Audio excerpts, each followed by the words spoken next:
Kementerian Kesehatan pada Kamis 1 Januari 2026 mengumumkan kasus influenza A subklat K atau yang dikenal dengan superflu telah ditemukan di Indonesia. Bahkan varian influenza tersebut telah terdeteksi di Indonesia sejak Agustus 2025. Setidaknya hingga akhir Desember lalu, ada 62 kasus superflu di 8 provinsi. Lantas upaya apa yang dilakukan pemerintah agar masyarakat dapat mengurangi potensi terpapar superflu ini? Bagaimana juga screening kesehatan di gerbang kedatangan bandara? Tercatat total ada 62 kasus di 8 provinsi. Terbanyaknya ada di Jawa Timur, Kalimantan Selatan, dan juga Jawa Barat. Dan terbanyak ada pada perempuan, yaitu sebanyak 64%, di usia 1-10 tahun 35%. Poin yang dapat kami berikan adalah pertama, perkuat imunisasi tubuh dengan perilaku hidup bersih dan sehat, cuci tangan, istirahat cukup, dan juga makan bergizi. Adapun superflu ini disebut masih dalam kondisi terkendali dan tidak menunjukkan keparahan dibandingkan dengan varian lainnya.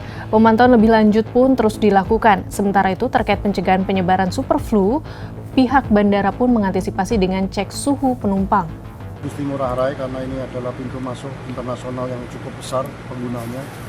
Saya kira gejala yang kami pelajari dan kami dapatkan informasi kurang lebih mirip ya dengan orang flu biasa, hanya mungkin ada gejalanya sama, sehingga mendeteksinya itu juga akan lebih terlihat ketika suhu badan tinggi, sehingga termometer atau termogun yang kami siapkan pada masa pandemi lalu bisa kami gunakan dan kami standby-kan kembali juga saat ini.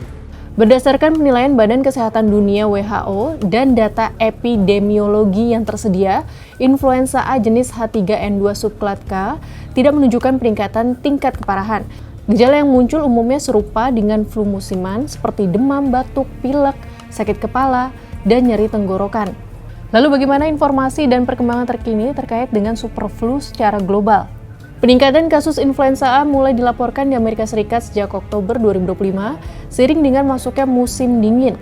Subklat A ini merupakan subklat baru yang pertama kali teridentifikasi oleh Pusat Pengendalian dan Pencegahan Penyakit atau CDC Amerika Serikat pada Agustus 2025. Dari laporan CDC AS per 20 Desember 2025, setidaknya terdapat 7,5 juta kasus influenza dengan 81.000 kasus rawat inap dan 3.100 kematian akibat influenza sepanjang tahun 2025.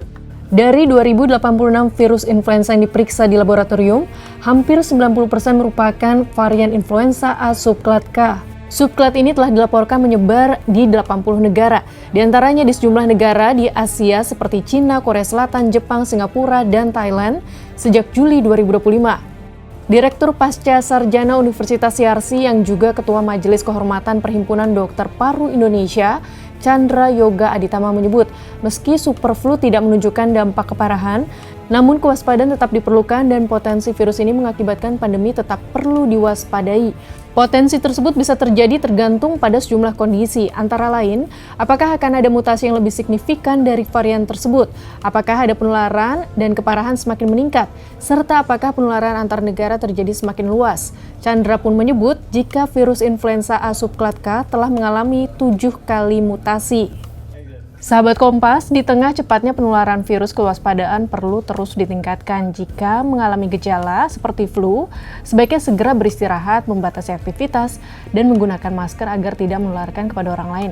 Jangan ragu untuk berkonsultasi dengan tenaga kesehatan, terutama bila gejala tidak membaik atau justru semakin memburuk.